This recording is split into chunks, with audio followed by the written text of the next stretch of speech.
महात्मा बुद्ध, जिनका असली नाम सिद्धार्थ था, एक महान धार्मिक गुरु और बौद्ध धर्म के संस्थापक थे। उनका जीवन प्रेरणादायक और शिक्षाप्रद कहानियों से भरा हुआ है। यहाँ महात्मा बुद्ध की एक प्रसिद्ध कहानी प्रस्तुत है।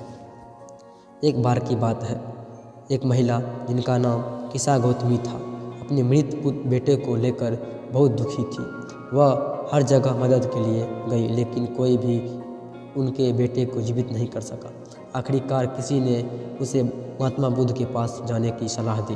किसा गौतमी बुद्ध के पास पहुंची और उनके अपने बेटे को जीवित करने की प्रार्थना की। बुद्ध ने उसकी बात ध्यान से सुनी और कहा, तुम्हें मुझे एक ऐसा सरसों का दाना लाकर देना होगा जो ऐसे घर से आया हो जहाँ कभी किसी की मृत्यु ना हुई हो।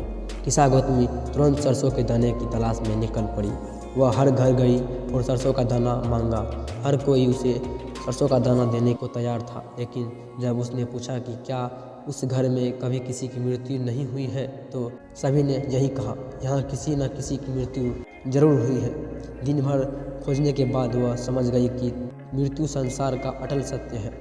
वह महात्मा बुद्ध के पास वापस गई और कहा, मुझे अब समझ में आ गया कि मृत्यु से कोई नहीं बच सकता। बुद्ध ने मुस्कुराते हुए कहा, सच्ची खुशी अपने दुखों और इच्छाओं से मुक्त होने में है। जब हम जीवन को अपने वास्तविक रूप में स्वीकार कर लेते हैं, तब हमें शांति मिलती है। इस घटना ने किसा गौतमी को बदल दिया।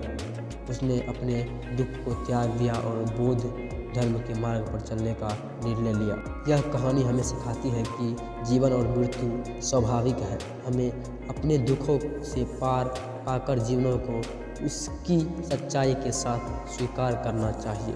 यही सच्ची खुशी और शांति का मार्ग है।